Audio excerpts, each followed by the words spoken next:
Hey guys, tonight we're taking a truly chilling journey back to the very heart of medieval power and prestige, the medieval castle. Forget the romanticized images of chivalrous knights, elegant ladies, and grand feasts. You're about to discover the miserable, stinking reality of living in a medieval castle, a grim existence defined by pervasive cold, overwhelming stench, constant filth, and an utter lack of comfort that made these seemingly majestic fortresses profoundly awful places to call home. This wasn't a cozy retreat, it was a damp, drafty, and often disease-ridden bastion, barely fit for human habitation. Frankly, you probably wouldn't survive your first week living in one without longing for a simple, if humble, cottage. So before you get comfortable, take a moment to like the video and subscribe, but only if you genuinely enjoy what I do here. Tell me, where in the world are you tuning in from, and what time is it for you right now? Dim the lights, maybe turn on a fan for that soft background hum, and let's ease into tonight's journey together. You find yourself suddenly standing in the great hall of a massive stone castle, somewhere in Western Europe, perhaps during the 13th century?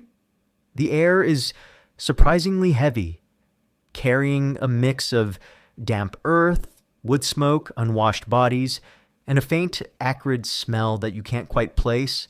The walls around you are thick, imposing stone, towering upwards to a high, vaulted ceiling. Light struggles to penetrate the narrow, unglazed windows, leaving much of the hall in perpetual gloom. This is your new home.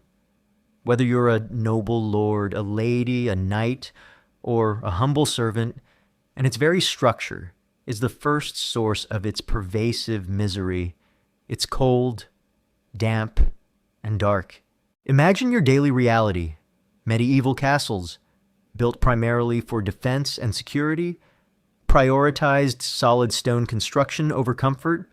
The thick stone walls, while formidable against invaders, were incredibly poor insulators. In winter, they would soak up the biting cold, radiating a constant chill into every room.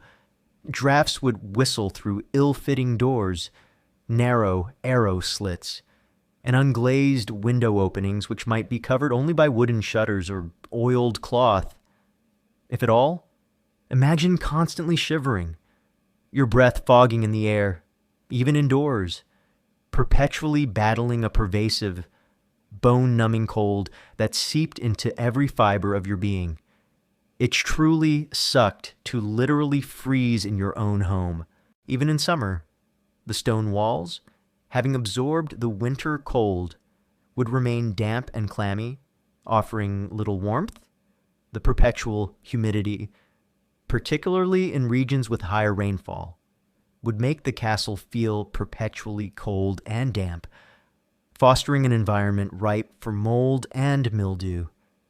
This dampness, combined with the lack of sunlight, created a perpetually gloomy and uncomfortable atmosphere. Your clothes, typically heavy wool or linen, would struggle to dry, leaving you feeling perpetually chilled and clammy. The darkness was pervasive. Castles were not designed for abundant natural light. Windows were narrow, high, and often unglazed, primarily functioning as defensive slits rather than light sources. Interior rooms, particularly on lower levels or deep within towers, would be in perpetual twilight, even during the brightest part of the day, without electricity. Your only light after dusk would come from flickering, smoky oil lamps, candles, or the glow of central hearths. These provided minimal illumination, casting dancing shadows that played tricks on your eyes and making intricate tasks difficult. Imagine trying to read, sew, or even navigate a winding stone staircase in such dim, flickering light, constantly straining your eyes and risking falls. It really sucked to live in constant gloom. The sheer scale and poor ventilation of the castle exacerbated these problems. Massive halls and high ceilings were difficult to heat effectively with open fires, meaning much of the warmth simply escaped upwards, leaving the lower levels and corners cold. The lack of proper chimneys in earlier castles meant that smoke from central hearths would often fill the great hall, irritating your eyes and lungs, leaving a constant, acrid smell and coating every surface in a layer of soot. Even with later chimney improvements, smoke leakage was common, contributing to chronic respiratory issues for those living within. It truly sucked to choke on smoke in your own dining room. This pervasive cold, damp, and darkness had significant impacts on the health and morale of castle inhabitants. From the lord down to the lowest servant, chronic coughs, respiratory infections, and rheumatism would be common ailments, exacerbated by the constant exposure to chill and dampness. The lack of natural light could affect mood and sleep cycles, contributing to a sense of perpetual weariness or even seasonal depression. Your body was constantly battling the very environment of your home, draining your energy and making even simple tasks feel arduous. One common misconception is that medieval castles, being symbols of power, were also centers of luxury and comfort. While they were certainly grand in scale and displayed immense wealth, their primary function was military defense. Comfort was a secondary concern, often sacrificed for strategic considerations. Early castles, in particular, were much more austere and functional than the later, more refined palaces. The very elements that made them formidable fortresses, thick stone, narrow openings, large, open halls also made them deeply uncomfortable as residences. Historians still meticulously study archaeological findings from various medieval castle excavations, analyzing building materials, heating systems, and window placements to reconstruct the precise living conditions and levels of comfort or discomfort in different types of castles across different periods, confirming the prevalence of cold, damp, and dark interiors. Furthermore, the materials used in castle construction themselves contributed to the pervasive dampness.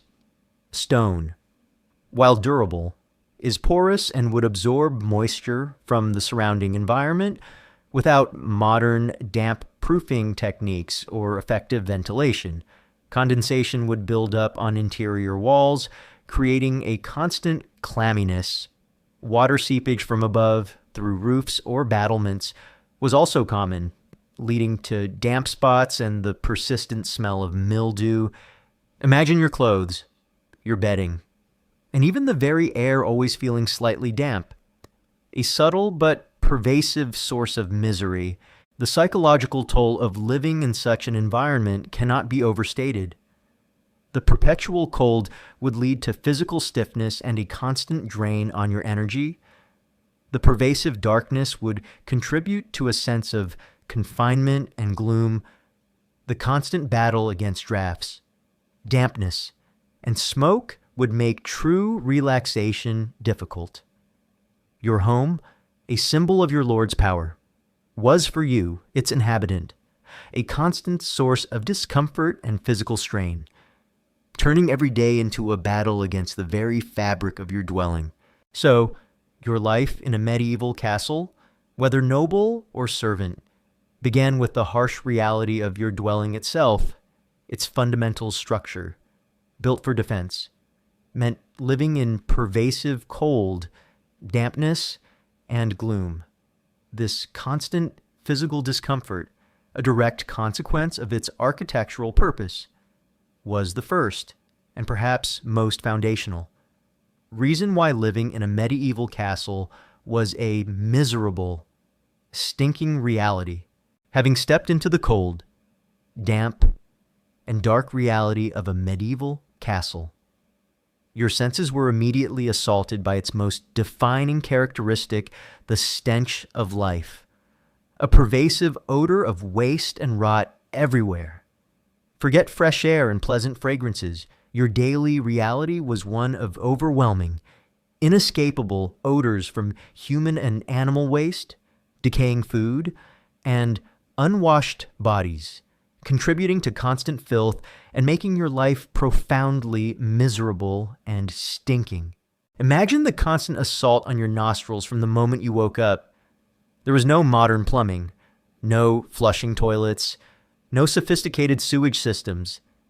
Instead, human waste was managed through rudimentary means that often failed to contain the smell, let alone the filth.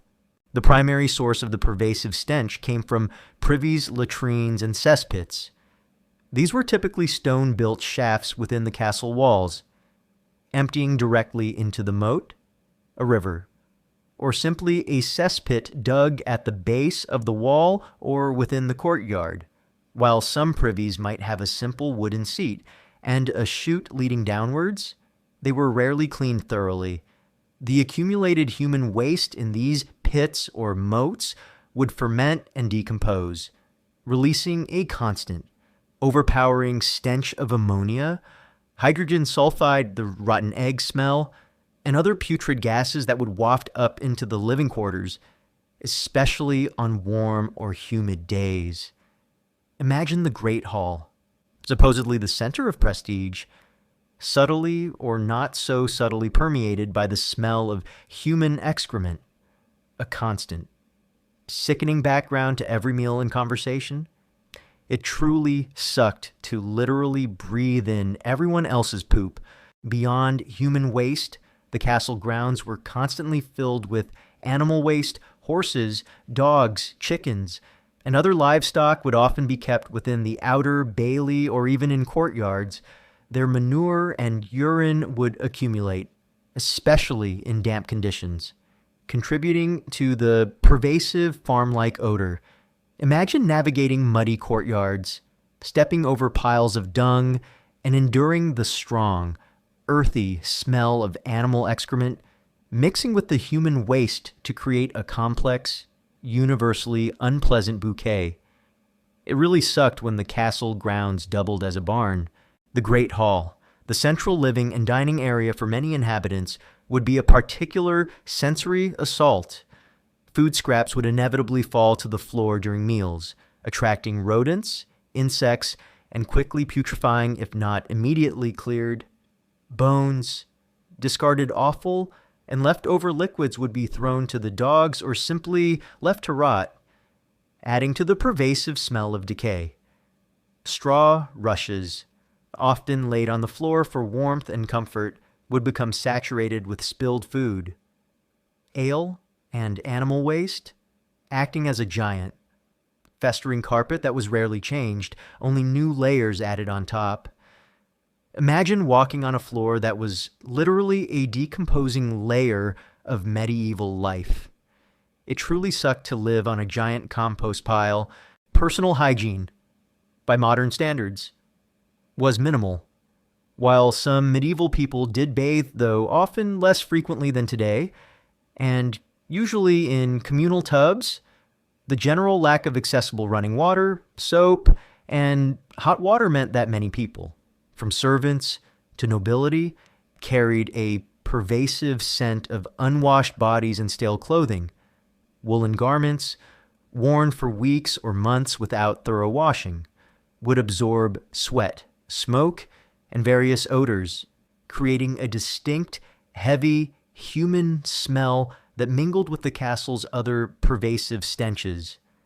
This general human odor would be a constant, intimate presence, unavoidable in cramped communal living. The lack of proper ventilation exacerbated all these problems. Castle rooms, designed for defense, often had few and narrow windows, limiting airflow. Smoke from central hearths, especially in earlier castles without proper chimneys, would often fill the great hall and other chambers, irritating eyes and lungs, and coating every surface in a layer of soot. Even with later chimney improvements, smoke leakage was common. This poor ventilation trapped the myriad smells within the thick stone walls, allowing them to linger and permeate everything. It really sucked to be stuck in a permanent stink cloud. One common misconception is that medieval castles were kept spotlessly clean through constant effort. While some efforts were made, servants did sweep and try to remove obvious waste. The fundamental lack of sanitation technology, like modern plumbing, waste removal services, and germ theory, meant that even the most diligent cleaning efforts were insufficient to combat the pervasive filth and stench. The scale of waste generation by hundreds of inhabitants in a confined space simply overwhelmed their capabilities. Historians still meticulously study archaeological findings of medieval castle latrines, cesspits, and refuse pits, as well as contemporary accounts and household management texts, which consistently paint a grim picture of pervasive odor, waste accumulation, and widespread vermin, often contradicting romanticized depictions of castle life. Furthermore, the very structure of the castle contributed to the stench, the moat, often filled with stagnant water and used as a dumping ground for waste from the privies, would become a giant, putrid lagoon surrounding the castle, its foul odors wafting inwards, especially on hot days. The thick stone walls, while protective, also trapped moisture and smells, preventing thorough airing out and creating a perpetually damp, musty, and acrid interior. The kitchens and larders also contributed to the pervasive smell. Without refrigeration, food spoilage was common. The smell of rotting meat, fermenting ale, and various other foodstuffs would mingle with the smoke and human waste odors. Offal and animal carcasses from butchering would attract flies and create additional pungent aromas. This constant presence of organic decay was another layer in the castle's complex and unpleasant olfactory tapestry. The psychological toll of living in such a perpetually stinking environment cannot be overstated. You would become desensitized to a degree, but the pervasive odor would still be a constant. Subliminal assault on your senses, it would erode your spirit, make meals less appetizing, and contribute to a general feeling of misery. The grim reality of your surroundings would be a constant reminder that, for all its grandeur, your castle was fundamentally a dirty, disease-ridden fortress, where even breathing clean air was a luxury. So, your daily life in a medieval castle was defined by the inescapable stench of life, a pervasive and overwhelming odor arising from human and animal waste, decaying food, and general filth. This constant sensory assault, coupled with the lack of sanitation and poor ventilation, created a profoundly miserable and stinking reality, ensuring that the majestic fortress you called home was fundamentally a perpetually foul and unhealthy place to inhabit, even as you battled the pervasive stench and the grim realities of medieval sanitation. Your daily food in a castle presented its own unique miseries. Forget diverse, gourmet spreads. Your diet was precarious, often monotonous, and constantly threatened by spoilage and contamination, making your daily life profoundly miserable and stinking. Imagine your meals in the Great Hall.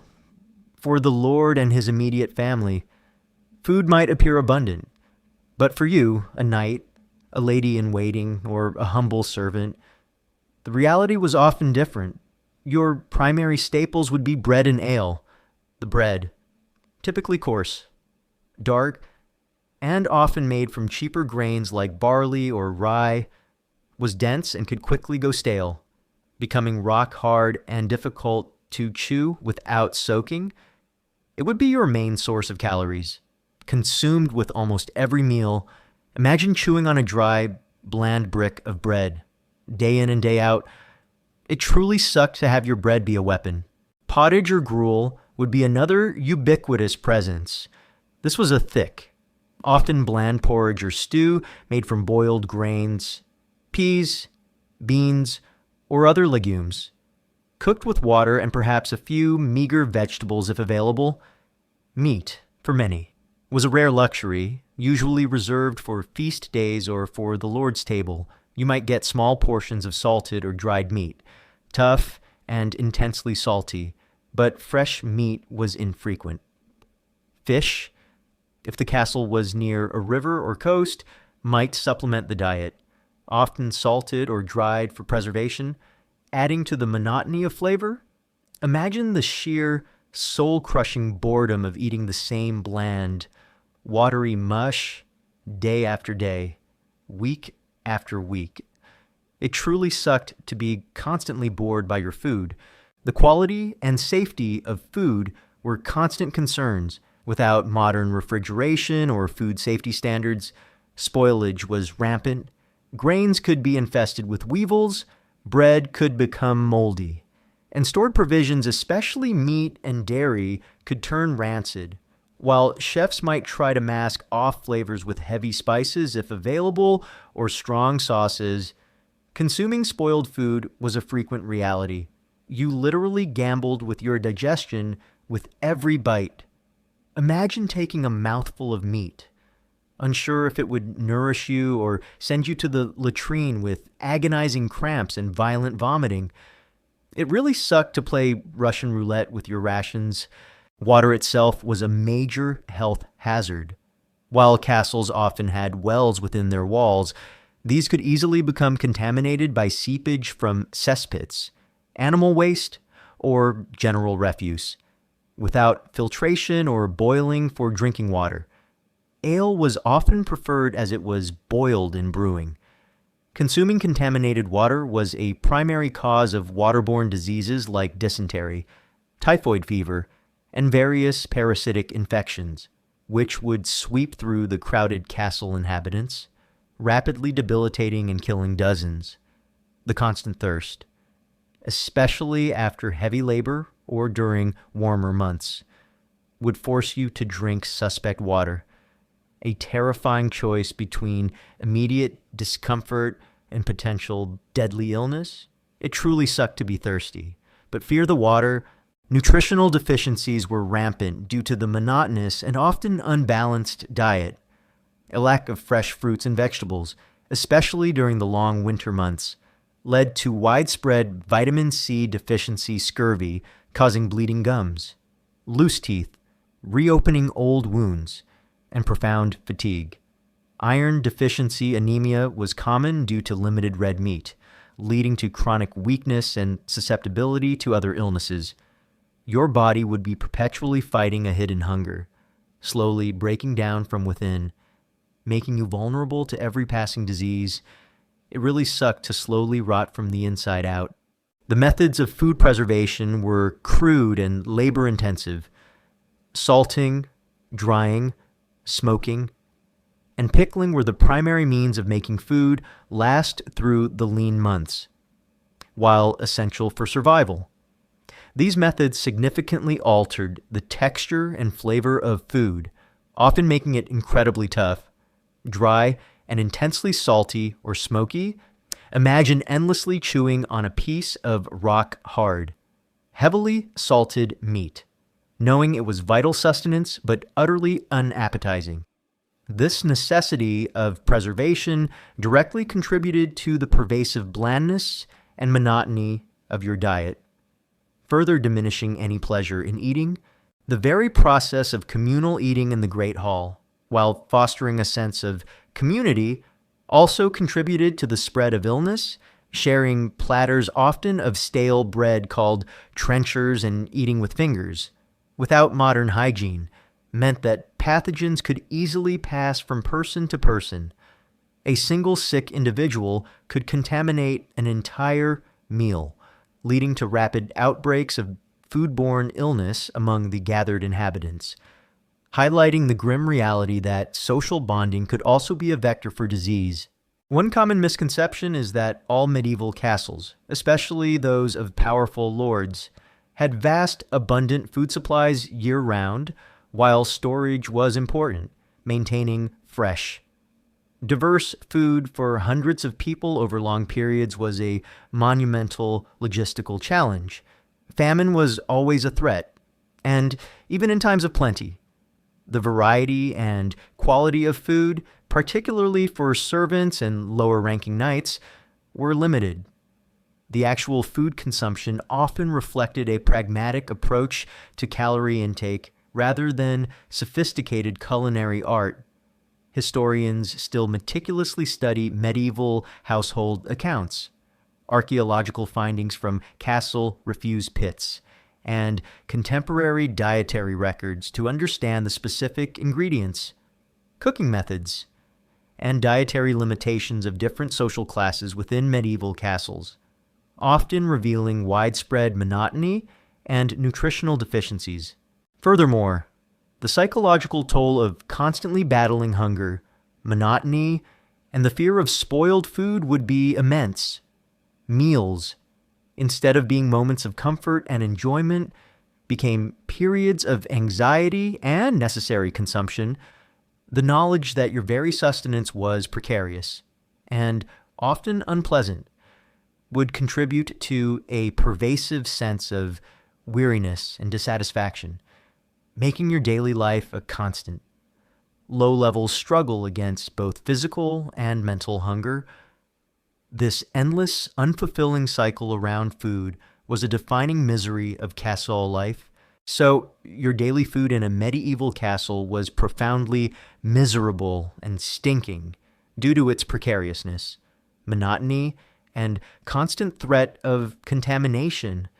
The bland, repetitive diet, coupled with primitive preservation methods and unsafe water sources, meant you were perpetually battling hunger, nutritional deficiencies, and foodborne illnesses.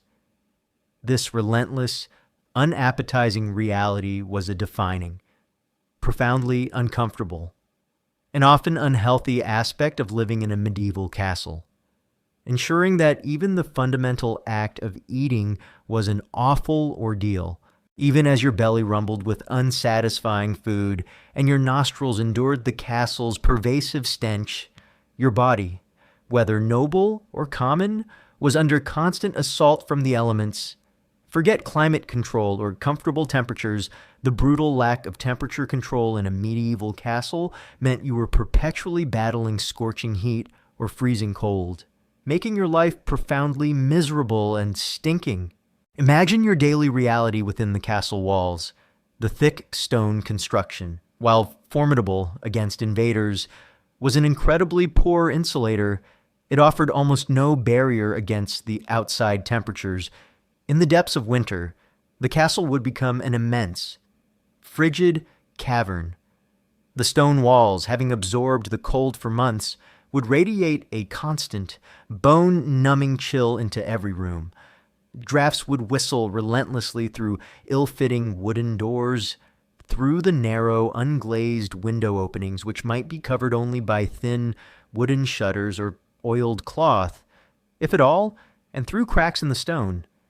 Imagine constantly shivering, your breath fogging visibly in the air, even indoors, perpetually battling a pervasive, insidious cold that seeped into every fiber of your being, leaving your muscles stiff and your teeth chattering. It truly sucked to literally freeze in your own bed. Heating a medieval castle was a monumental, often impossible, task.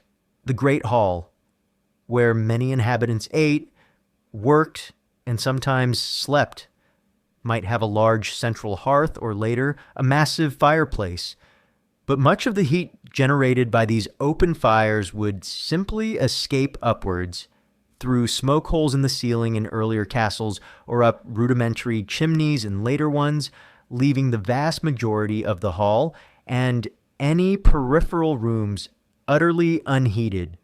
Your personal room, if you were a noble, might have a small fireplace, but it would provide only localized warmth, leaving much of the space frigid.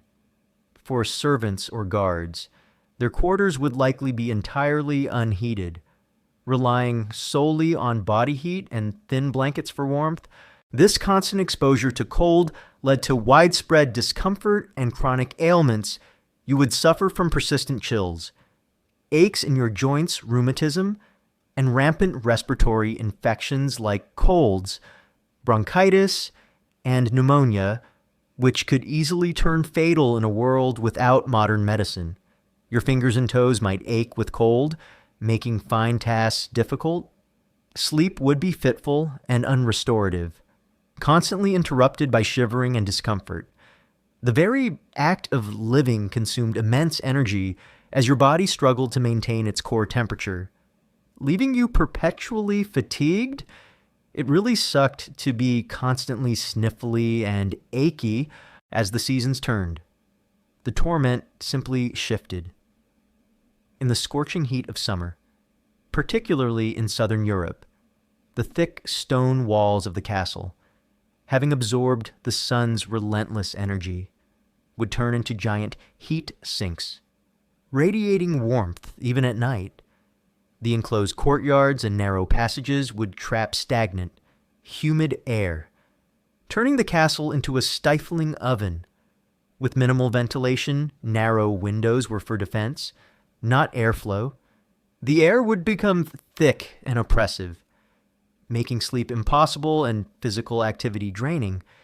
You would sweat profusely, constantly dehydrated, your body struggling to cool itself in a structure designed to retain heat, not expel it.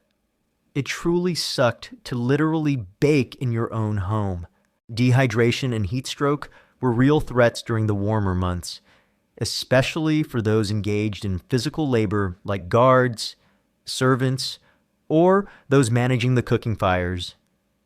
The lack of readily available, cool, and clean drinking water, as discussed in Chapter 3, further compounded this danger. You would suffer from headaches, dizziness, and profound fatigue. Your body pushed to its limits by the oppressive heat with little escape. The lack of glass in windows, common in most castles until later periods, exacerbated these temperature issues. Openings, even when covered by shutters, allowed drafts, rain, and snow to penetrate directly into living spaces. This meant that while you might be protected from direct wind, the ambient temperature inside would remain very close to the outside temperature. With only minimal buffering from the stone walls, imagine waking up to a thin layer of frost on your bedding, or finding rainwater puddles near your sleeping area. It really sucked when your windows were just holes. One common misconception is that medieval castles were cozy or comfortable, especially for the nobility. While they represented immense power and often displayed signs of wealth like tapestries to block drafts, their primary purpose was military defense, and this function always trumped comfort. The architectural design prioritized security over livability, leading to inherent structural challenges in temperature regulation. Early castles, in particular, were much more austere than later, more refined palaces. Historians still meticulously study archaeological findings from various medieval castle excavations, analyzing building materials, remnants of heating systems like braziers or early fireplaces, and window placements to reconstruct the precise living conditions and levels of comfort or lack thereof in different types of castles and periods, confirming the pervasive cold, damp, and often overheated interiors. Furthermore, the communal nature of living in a castle meant that even if you found a warmer spot near a hearth, you'd be surrounded by others, sharing their warmth but also their smells and any circulating illnesses. For those in the lower ranks, constantly moving and working throughout the castle, enduring these extreme temperature swings was an unavoidable part of their daily life. Wearing down their bodies and spirits, the psychological toll of living in a perpetually uncomfortable environment cannot be overstated. The constant battle against cold or heat, the inability to truly warm up or cool down, would lead to a pervasive sense of weariness and irritability. Your body would be constantly expending energy just to regulate its temperature, leaving you with less resilience for labor, less patience for social interactions, and a general feeling of misery. Your home, a symbol of your lord's power, was for you, its inhabitant, a constant source of profound physical discomfort, turning every day into a battle against the very fabric of your dwelling. So, your daily life in a medieval castle was defined by the relentless, brutal lack of temperature control. You were perpetually battling scorching heat in summer and freezing cold in winter, with little effective means of escape. This constant physical torment, a direct consequence of the castle's defensive architecture and the limited technology of the age, was a defining, profoundly uncomfortable aspect of living in a medieval castle, ensuring that every season brought its own unique and miserable challenges to your very physical existence. Even as your body suffered the relentless cold and pervasive stench, your life in a medieval castle was a constant, losing battle against another ubiquitous misery, pests, and vermin. Forget sterile environments. Your living quarters were perpetually infested with fleas, lice, rats, and other disease-carrying creatures, making your daily existence profoundly miserable and stinking. Imagine trying to find a moment of peace, whether you were a lord in his private chamber or a servant in a crowded dormitory. Your dwelling was teeming with uninvited housemates. Fleas and lice were universal companions. Regardless of social status, these tiny, relentless parasites would infest your clothing, your bedding, and your very skin, causing constant itching, irritation, and discomfort. Imagine trying to sleep through the night, perpetually scratching, feeling tiny bites creeping across your body. The lack of effective sanitation and proper pest control meant that these infestations were almost impossible to eradicate. You would simply learn to live with the constant, irritating presence of these ubiquitous parasites. Enduring their bites day in and day out, it truly sucked to be perpetually itchy. Rats and mice were equally pervasive. These rodents, drawn by the constant presence of food scraps, grain stores, and accumulated waste, would scurry through every part of the castle, from the lowest dungeons to the highest towers. You would hear their scratching in the walls at night, their squeaking in the shadows, and perhaps even catch glimpses of them darting across the great hall during meals. These weren't just a nuisance. Rats and mice were notorious carriers of diseases, including the dreaded bubonic plague, though the Black Death would come later in the medieval period, leptospirosis, and various other bacterial infections. Their droppings and urine would contaminate food stores and living spaces, posing a constant, invisible threat to your health. Imagine trying to eat your meal, always aware that disease-carrying rodents were scurrying just out of sight, or even over your feet. It really sucked to share your bedroom with the rat family. Beyond rodents, other unwanted creatures made the castle their home. Cockroaches and various beetles would thrive in the damp, dark, and often food-laden corners of the castle. Spiders would spin webs in every crevice. In warmer months, flies would swarm over any exposed food or waste, acting as vectors for disease, their incessant buzzing a constant annoyance. You were living in a complex, multi-species ecosystem, and you, the human, were often just another part of its food chain. The lack of effective pest control methods meant that eradication was impossible. Medieval remedies might include burning aromatic herbs like rosemary or lavender to deter some insects, or keeping cats, though cats were also valued for hunting rats and mice, as we discussed in a previous episode about Roman hygiene, a fact common to many ancient societies. However, these efforts were largely insufficient against the sheer scale of the infestations. The dense stone walls, while protective against human invaders, also provided countless nooks and crannies for pests to hide and breed, making the castle a perfect haven for vermin. It really sucked to be outsmarted by a flea. The psychological toll of living in such a perpetually infested environment cannot be overstated. The constant itching from bites, the unsettling sound of scurrying vermin at night, the sight of insects crawling over food all contributed to a profound sense of discomfort, disgust, and anxiety. You would live with a constant awareness of these uninvited housemates, unable to truly relax or feel clean. This pervasive infestation eroded your sense of personal space and dignity, adding another profound layer to your misery, to your... One common misconception is that medieval people were entirely unaware of the health risks posed by pests.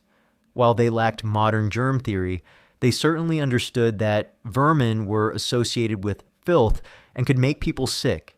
The very existence of efforts to deter pests, however rudimentary, indicates an awareness of their negative impact. However, their limited technology and understanding meant their efforts were often futile against widespread infestations, leading to an acceptance of a pervasive pest problem as part of daily life. Historians still meticulously study archaeological findings of insect remains, rodent bones, and parasitic eggs, geji, jad-aji, from latrine excavations in medieval castles, providing direct evidence of the astonishing scale and diversity of pest infestations. Furthermore, the very act of trying to fight these pests often brought its own discomfort. Sleeping wrapped tightly in cloaks to deter fleas, shaking out your bedding repeatedly, or spending time meticulously picking lice from your hair or clothes, a common social grooming activity. These were additional, time-consuming chores that added to your daily burden, ensuring that even personal care was consumed by the battle against vermin. The communal living in the castle also exacerbated the pest problem. Hundreds of people living in close proximity, sharing beds and living spaces, provided ideal conditions for fleas and lice to spread rapidly.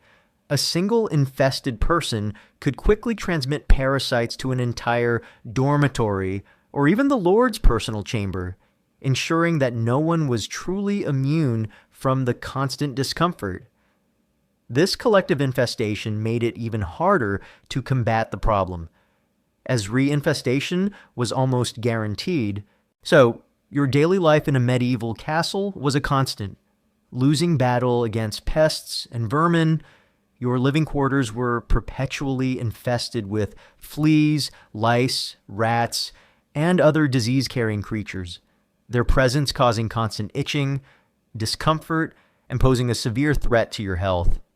This pervasive, inescapable infestation was a defining, profoundly miserable, and stinking reality, ensuring that your majestic fortress was also a perpetually crawling, unhealthy, and profoundly unpleasant place to inhabit. Even as you scratched at relentless fleas and endured the constant scurrying of rats, your personal space in a medieval castle was almost non-existent. Forget privacy or quiet contemplation. Your life, whether noble or common, was defined by cramped quarters and constant communal living, making your magnificent home a profoundly miserable and stinking reality. Imagine your sleeping arrangements. If you were a humble servant, a guard, or a lower-ranking knight, you would likely share a cramped dormitory or a small, unheated room with a dozen, sometimes even scores, of other individuals. Beds, if they existed, might be simple straw mattresses laid directly on the floor, or shared sleeping platforms. Privacy was utterly non-existent. Every aspect of your life, from dressing to sleeping, was conducted in the immediate presence and full view of your peers. Imagine trying to find a moment of personal reflection or quiet sleep surrounded by snoring, coughing, and the general clamor of dozens of other bodies. It truly sucked to live in a perpetual slumber party. Even if you were a noble lord or lady, your privacy was far more limited than in a modern home. Your private chambers, while more spacious than a servant's dormitory, were rarely truly private. Your bedroom often served as a reception area, a meeting space, or even a thoroughfare for servants and courtiers. You would be constantly attended by pages, squires, and ladies-in-waiting who dressed you, served your meals, and waited on your every need. These attendants were always present, always observing, leaving you with little true solitude. Imagine never being truly alone, even when you were supposedly relaxing in your own chamber. It truly sucked to have an audience for your entire life. The Great Hall was the central hub of communal living. This massive, open space served multiple functions: dining hall, reception area, court, and often a communal sleeping area for many of the castle's inhabitants, particularly servants and lower-ranking retainers. Imagine hundreds of people eating, talking, and sleeping in the same vast, echoing room. Day after day, the noise, the smells, the constant activity would be overwhelming, creating an environment of perpetual clamor and lacking any quiet corners for retreat. This constant communal living also facilitated the rapid spread of disease, which we'll delve into more deeply later. Packed tightly together, sharing blankets, utensils, and breathing the same stale air, any illness that entered the castle would quickly sweep through its inhabitants. A single sick person could infect an entire room, turning a dormitory into a breeding ground for fevers, respiratory infections, and other ailments. The lack of personal space, far from being a minor inconvenience, was a direct contributor to the pervasive ill health of castle inhabitants. The very concept of personal space, as we understand it today, was largely absent in medieval society, particularly within the confines of a bustling castle. People were accustomed to living in close proximity, sharing resources, and enduring a lack of individual privacy. However, this didn't negate the psychological toll. The constant intrusion, the inability to truly retreat, and the perpetual presence of others could lead to feelings of overwhelm, irritation, and a profound sense of being perpetually on display. It really sucked to never be alone. For the nobility, the lack of true privacy often stemmed from social and security considerations. A lord or lady was always expected to be accessible, to manage their household, and to project an image of power. Moreover, their safety depended on constant vigilance, meaning guards and trusted servants were always nearby. This constant attendance, while providing security and comfort, simultaneously stripped them of genuine solitude. Their every move was observed, their every conversation potentially overheard, creating a subtle form of continuous surveillance. Even the architecture reinforced this communal nature. Castles, built for defense, emphasized large, interconnected spaces for easy movement of troops and supplies, rather than a warren of small, private rooms. Private chambers became more common in later medieval periods as comfort became a greater consideration. But even then, they were often still designed with an open-door policy for attendants and close family. One common misconception is that medieval nobles enjoyed vast, secluded living quarters within their castles. While they certainly had more space than commoners, their concept of privacy was fundamentally different from ours. Elite medieval life was often conducted in communal settings, even for personal activities like dressing or dining. This open, shared living space was the norm, rather than the exception. Historians still meticulously study medieval castle floor plans, household accounts, and literary descriptions, which sometimes detail the daily routines of lords and ladies to reconstruct the precise levels of privacy available to various ranks of castle inhabitants. confirming that true solitude was a rare luxury. Furthermore, the lack of modern personal hygiene, as discussed in Chapter 2, exacerbated the unpleasantness of cramped communal living. The pervasive smell of unwashed bodies, stale clothing, and various bodily functions would be amplified in close quarters, making shared sleeping and living spaces even more profoundly uncomfortable. You were not just sharing space, you were sharing every sensory indignity. The psychological toll of living in such constant proximity, without the ability to retreat or find genuine solitude, would be immense. It could lead to increased stress, irritation, and a feeling of never truly being able to escape the demands of others, the constant noise, the lack of quiet, and the perpetual presence of other bodies would chip away at your sense of self, making genuine personal reflection difficult. This profound lack of personal space was a defining, soul-crushing burden, ensuring your life in the castle was perpetually uncomfortable. So, your daily life in a medieval castle was profoundly miserable and stinking due to the pervasive reality of cramped quarters and constant communal living.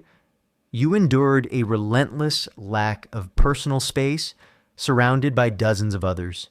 Your every move observed, your every moment lacking true privacy.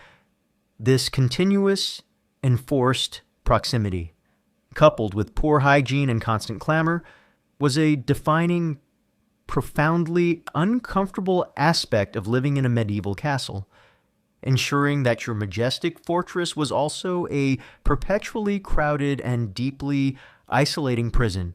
Even as you endured the cramped quarters and the pervasive stench, your life in a medieval castle was a constant, losing battle against another ubiquitous and silent killer disease and infection. Forget modern hospitals and miracle cures. Medieval medical knowledge was primitive, and the unsanitary conditions of the castle ensured that illness was rampant, making every day a profound gamble with your life, and your existence profoundly miserable and stinking. Imagine the constant threat hanging over your head, the castle, with its hundreds of inhabitants crammed together, its rudimentary sanitation or lack thereof, its pervasive filth, and its close proximity to animals, was a perfect breeding ground for every kind of pathogen imaginable. Disease was not an exception. It was a daily reality, claiming more lives than battles or sieges. You would constantly hear the hacking coughs, the groans of the fevered, and the mournful wails for the recently departed, knowing that the same fate could be yours at any moment. It truly sucked to live in a floating petri dish. Waterborne diseases were perhaps the most common and devastating killers. As discussed, wells within the castle walls could easily be contaminated by seepage from cesspits, animal waste, or general refuse. Without filtration or boiling for drinking water, consuming this contaminated water was a primary cause of dysentery, the bloody flux, causing severe diarrhea and dehydration, typhoid fever, and various parasitic infections like roundworms or tapeworms, often evidenced in archaeological finds from medieval latrines. These diseases would sweep through the castle's inhabitants with terrifying speed, rapidly debilitating and killing dozens, sometimes hundreds, in a short period. Imagine suffering from relentless, bloody diarrhea and vomiting, your body rapidly dehydrating, with no effective medicine to offer relief, surrounded by others suffering the same agonizing fate. It really sucked to be constantly thirsty, but fear the water. Respiratory illnesses were equally prevalent, especially during the long, cold, and damp winters. Pneumonia, bronchitis, and various fevers would thrive in the cold, drafty, and poorly ventilated rooms. The constant smoke from open hearths, especially in earlier castles without proper chimneys, irritating your eyes and lungs, exacerbated these conditions. A simple cold could quickly escalate into a fatal lung infection, choking the life out of a soldier, a servant, or even a noble. It really sucked to literally cough your lungs out. Foodborne illnesses were also a constant threat. Without modern refrigeration or food safety standards, spoilage was rampant. Meat, dairy, and even grains could become contaminated with bacteria or toxins. Consuming spoiled food could lead to severe food poisoning, indigestion, and further bouts of dysentery. Even properly preserved food could hide dangers if handling was unsanitary. You were perpetually gambling with your digestion with every bite. Injuries and infections were a pervasive risk, even for minor incidents. Life in a medieval castle involved constant physical activity training, guarding, cooking, cleaning, minor cuts, scrapes, and abrasions from tools. Weapons or rough surfaces were common.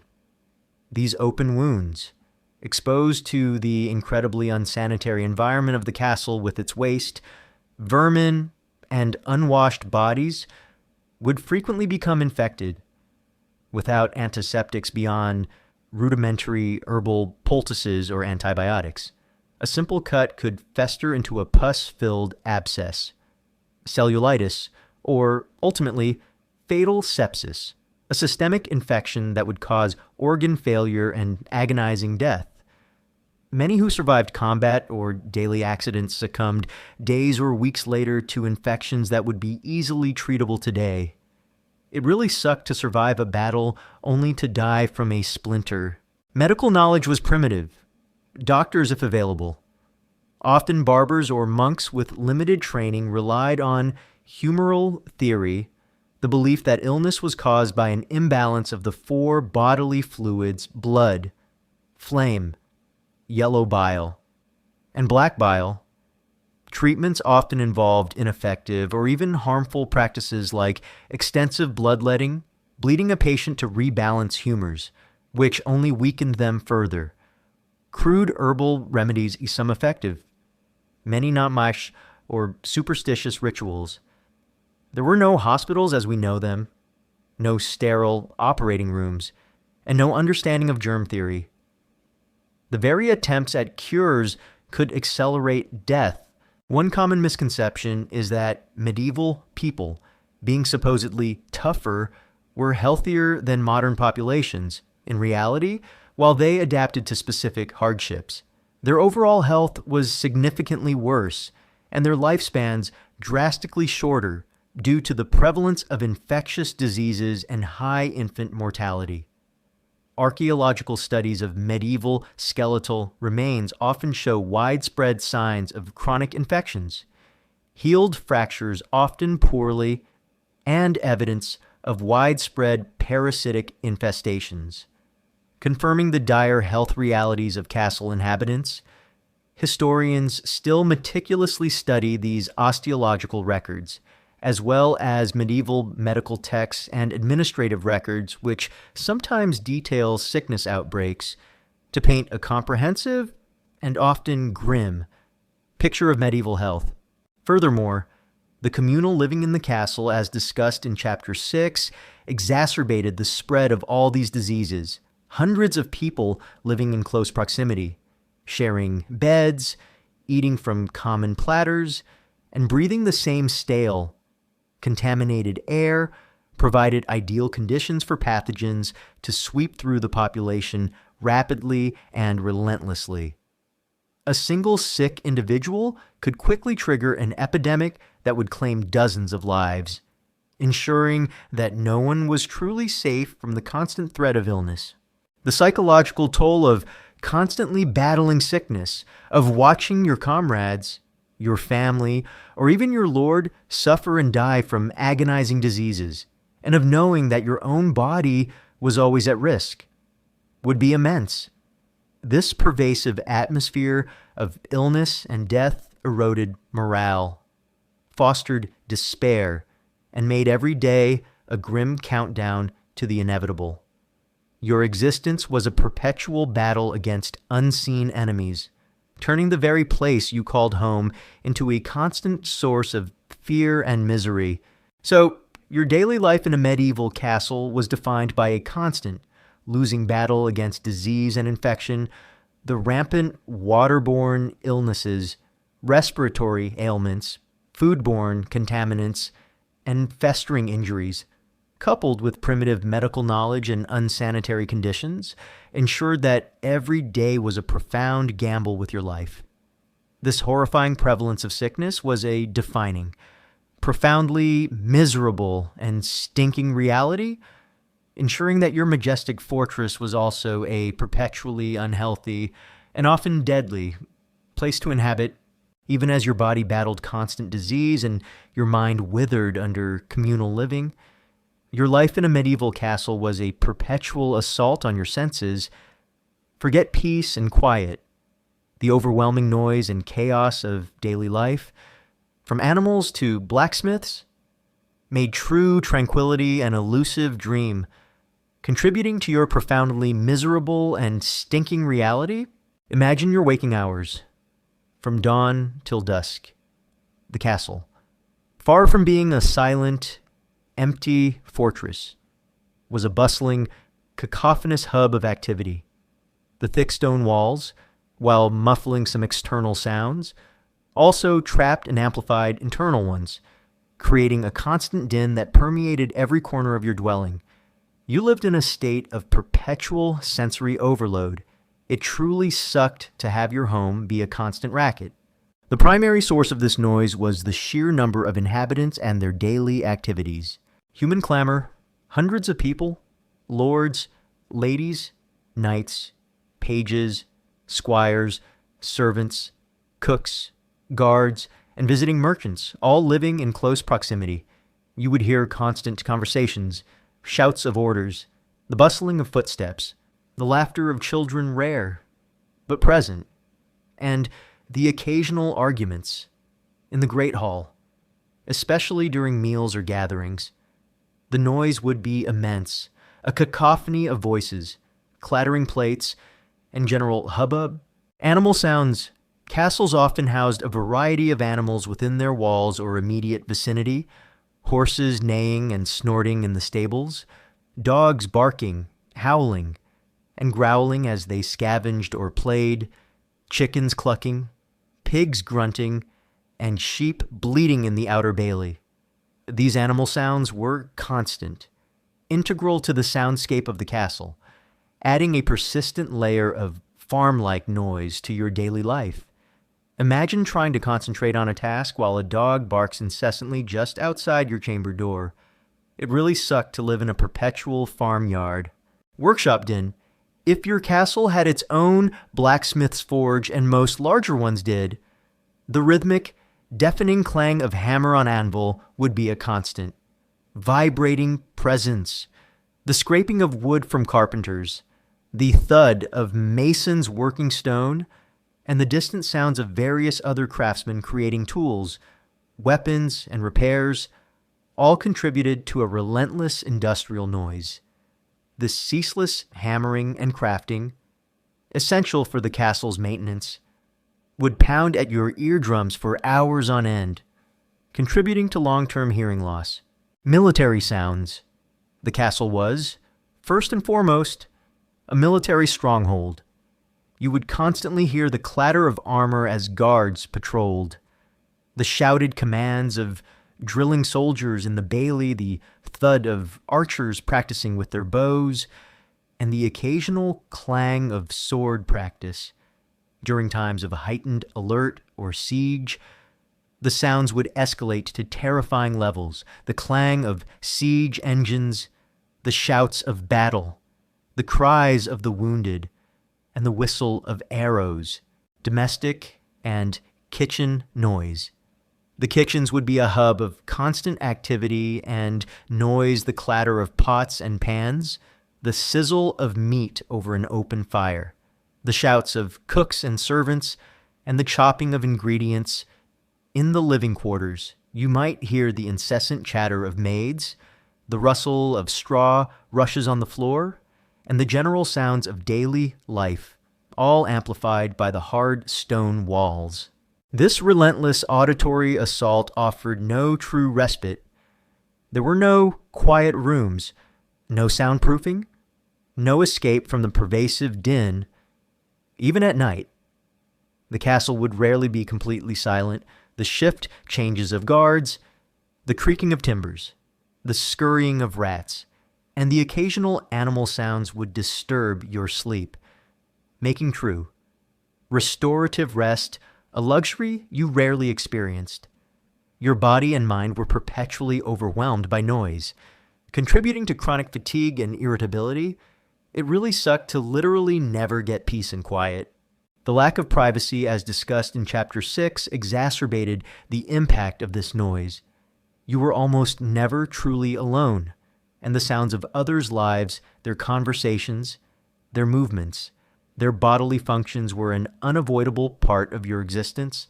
This constant intrusion on your auditory space added to the feeling of being perpetually on, unable to retreat into your own thoughts or find moments of true, quiet contemplation. One common misconception is that medieval castles were generally quiet places, only punctuated by major events. In reality, a functioning castle was a bustling, noisy microcosm of medieval life, filled with the sounds of its various inhabitants, animals, and industrial activities. The very design of stone buildings with hard surfaces often created echo chambers that amplified sound rather than dampening it. Historians still meticulously study archaeological findings of castle layouts, daily activity patterns, and contemporary accounts, e.g., household roles, letters to reconstruct the sensory experience of living in a medieval castle, confirming the overwhelming presence of constant noise. Furthermore, the psychological toll of living in such a perpetually noisy and chaotic environment cannot be overstated. Constant noise exposure contributes to stress, anxiety, and irritability. Your ability to focus, to concentrate on tasks, or to engage in meaningful conversation would be severely hampered. The lack of true quiet could lead to sleep deprivation, heightened tension, and a pervasive sense of being overwhelmed, eroding your spirit and making every day a tiring battle against sensory overload. You were not just existing in the noise, you were being shaped by it. The overall environment of the castle, with its cold, dampness, stench, vermin, and now relentless noise, combined to create a profound and unrelenting misery. Each sensory assault compounded the others, making the castle a truly challenging place to inhabit for any length of time. The grandeur it presented to the outside world was a sharp contrast to the constant discomfort and overwhelming sensory reality experienced by its inhabitants. So, your daily life in a medieval castle was profoundly miserable and stinking due to the overwhelming noise and chaos that defined your surroundings. From the constant human clamor and animal sounds to the deafening din of workshops and military drills, your senses were under perpetual assault. This relentless auditory overload, coupled with the profound lack of privacy and true respite, was a defining, profoundly uncomfortable aspect of living in a medieval castle, ensuring that your majestic fortress was also a perpetually loud, chaotic, and utterly exhausting place to inhabit, even as your senses were assaulted by the castle's cacophony and your body battled disease. A chilling and ever-present reality lurked beneath your very feet, the dungeon. Forget tales of heroic escapes. The castle's prison was a terrifying place of filth, despair, and often slow, agonizing death, making its proximity a profoundly miserable and stinking reality for all its inhabitants. Even the free, imagine the grim possibility. Whether you were a captured enemy soldier, a rebellious peasant, a disloyal vassal, or even a servant who had simply earned the Lord's wrath for a minor transgression, the dungeon was your inevitable destination. You might be dragged from the sunlit courtyard, stripped of any dignity, and thrust into a world of perpetual darkness and suffocating despair. The air immediately grew heavy, cold, and thick with a potent mix of stale urine, feces, damp earth, and human misery. It truly sucked to have your home's basement be hell. The conditions in a medieval dungeon were almost universally appalling. Your cell would be a small, unlit, and often unventilated stone chamber, perhaps carved directly into the bedrock beneath the castle's foundations. There would be no window, no light, and no fresh air. The only illumination would be the faint, flickering glow of a guard's torch during their infrequent rounds. Offering only fleeting glimpses of your squalid surroundings, you would live in perpetual darkness, losing all sense of day and night, your mind slowly deteriorating from the sensory deprivation. Filth and unsanitary conditions were rampant.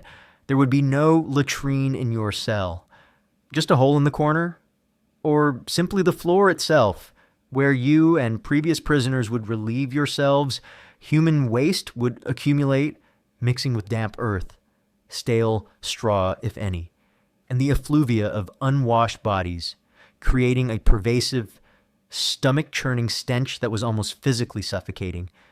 This constant exposure to your own waste, and that of others, would lead to rampant disease, dysentery, typhoid, various fevers, and parasitic infections would sweep through the confined, unhygienic cells, rapidly weakening and killing prisoners. Your very existence in the dungeon was a slow, agonizing descent into illness and death. It really sucked to literally rot in prison. The cold and dampness would be pervasive. Stone dungeons, deep underground, were perpetually frigid, with moisture seeping through the walls and dripping from the ceiling. You would be dressed in thin, inadequate clothing, often stripped of your personal belongings upon entry. This constant exposure to cold and dampness would lead to chronic chills, severe aches in your joints, and rampant respiratory infections like pneumonia, making every breath a painful struggle. Your body would tremble uncontrollably, constantly expending energy just to stay warm, leading to rapid weight loss and physical deterioration. Food and water were meager and often contaminated. You would receive barely enough coarse bread and stale water to keep you alive, often delivered irregularly. The water would likely be unpurified, drawn from suspect sources, contributing to further illness. This constant deprivation, coupled with the unsanitary conditions, accelerated your physical decline. You were being slowly starved and poisoned by your own captors, not by intent, but by neglect and the brutal realities of medieval prison life. Pests and vermin would be your constant companions. Rats and mice, drawn by the filth and food scraps, would scurry through your cell, sometimes gnawing at your meager rations or even at your exposed skin if you were too weak to resist. Fleas, lice, and bedbugs would infest your clothing and body, causing constant itching and adding to your misery. You would share your confined space with these creatures, a grim testament to your dehumanized status. It really sucked to share your prison with vermin. The psychological torment of the dungeon was perhaps the most brutal. You would live in utter isolation, cut off from any human contact except for the occasional, often hostile, guard. The perpetual darkness, the terrifying silence broken only by the sounds of rats or your own desperate breathing, would lead to sensory deprivation and profound mental deterioration. You might lose all sense of time, your mind slowly unraveling in the crushing solitude. Hope would be a foreign concept, replaced by despair, apathy, and a pervasive sense of helplessness. Imagine living for weeks, months, or even years in such conditions. your sanity slowly slipping away. It truly sucked to go mad in the dark. One common misconception is that all medieval dungeons were deep, dark, underground pits, like those in fantasy stories. In reality, while such pits, known as oubliettes, did exist and were terrifying, many medieval prisons were simply ground-level chambers, often in a castle tower or gatehouse, which, while still grim, might have a small slit for light and air. However, even these cells were notoriously cold, damp, and unsanitary, making imprisonment a truly brutal experience, regardless of their specific location within the castle. Historians still meticulously study archaeological findings of medieval prison cells and torture devices, as well as legal codes and prisoner accounts, to understand the precise conditions and varying degrees of severity of medieval imprisonment, consistently revealing a bleak picture. Furthermore, the threat of torture was always present. Dungeons were often used as places for interrogation, and if you were suspected of withholding information or of more serious crimes, you might be subjected to excruciating physical torment designed to extract confessions or reveal conspiracies. The mere possibility of this agonizing fate would add another layer of profound terror to your confinement, ensuring that your time in the dungeon was not just about enduring squalor, but about facing potential, unspeakable pain. The very name of the dungeon, often donjon, the main tower of the castle, reflects its grim duality, a symbol of the Lord's power and ultimate control. But for you, the prisoner, a place of profound suffering. Your very existence within its walls was a testament to his authority, a living example of the consequences of defiance. So, your life as a prisoner in a medieval castle dungeon was an ultimate, profound, miserable, and stinking reality, imprisoned in perpetual darkness, surrounded by filth and stench, suffering from cold, dampness, hunger, and pervasive disease. Your body and mind would slowly decay.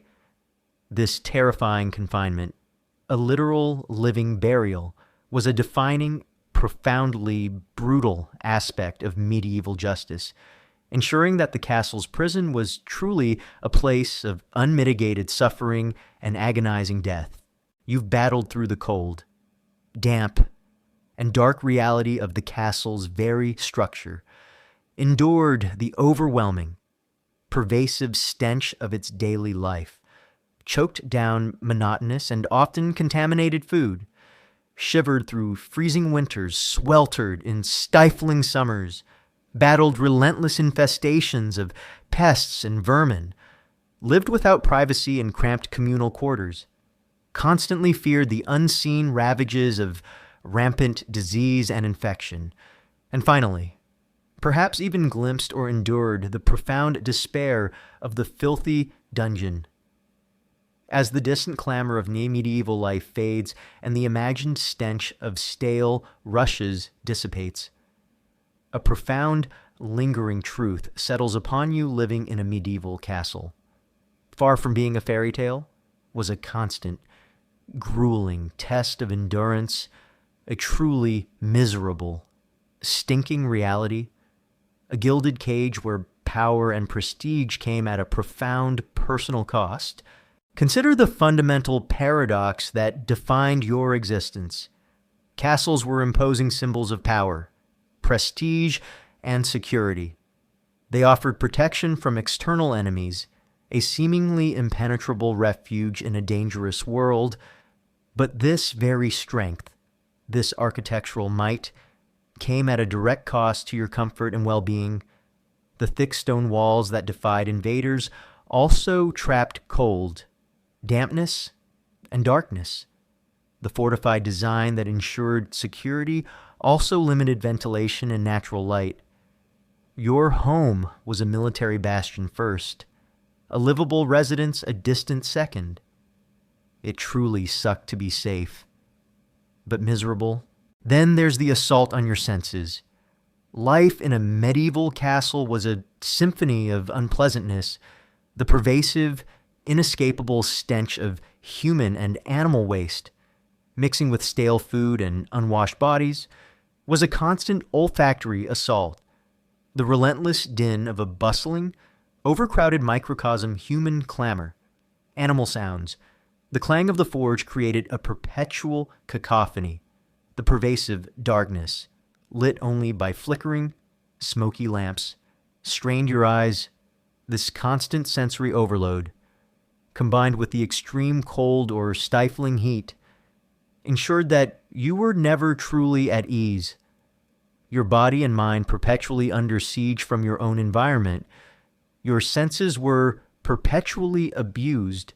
And what about the constant threat to your health and well-being?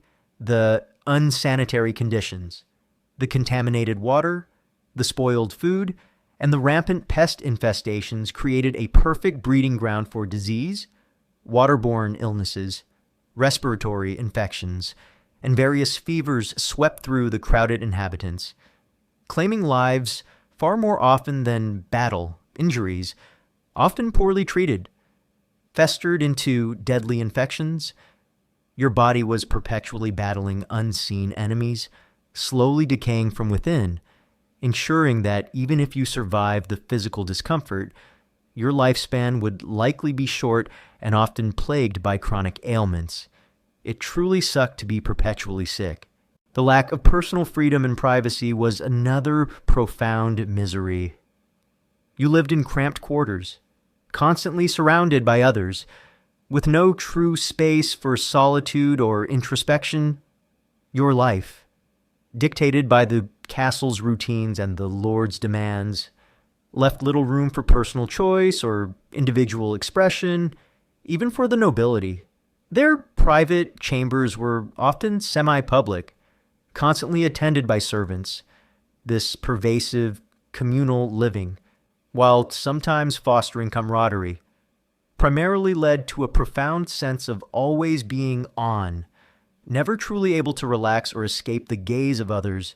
The ultimate irony was that the very individuals who benefited most from the castle's security, the lord and lady, also suffered from many of these pervasive miseries.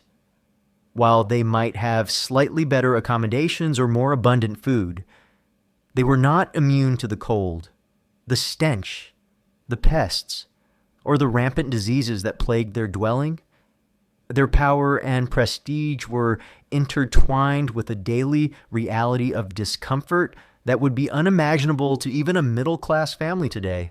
Their gilded cage was still a cage, albeit one with tapestries and more servants, one particularly poignant and often overlooked detail is the psychological impact of being utterly dependent on the stability of your lord and his castle. For all its misery, the castle was also your ultimate protector in a dangerous, warring world. Its walls kept out invaders, its lord provided your livelihood, and its community offered a semblance of order. This created a profound internal conflict. You endured profound discomfort and misery within the castle, but you were also fiercely reliant on it for your very survival. This complex psychological bond, born of necessity and fear, made the castle both a tormentor and a protector, a source of constant stress and vital security. Historians still meticulously study medieval social psychology and the emotional realities of feudalism, recognizing the profound impact of this dependency on the individual's worldview. Ultimately, your life in a medieval castle was a profound and constant paradox. It was a symbol of power and security, a bastion against external threats. Yet, for you, its inhabitant, it was a daily reality of miserable, stinking conditions, the pervasive cold, the overwhelming stench, the rampant pests, the constant threat of disease, and the utter lack of comfort or privacy all conspired to make your majestic fortress a profoundly uncomfortable, unhealthy, and ultimately miserable prison. The glamour of medieval castles and legend is a sharp contrast to the grim, daily truth of those who lived within their imposing, yet unhygienic walls. As you now drift into a deep, comforting sleep, let the distant echoes of a bustling medieval castle fade into the quiet background of history. You are safe, warm, clean, and incredibly far removed from the brutal realities of ancient living. May your dreams be peaceful, filled with the quiet certainty of modern heating, clean water, personal space, and the profound comfort of sanitation, a stark contrast to the miserable and stinking truth we've explored tonight. And now, good night and have sweet dream.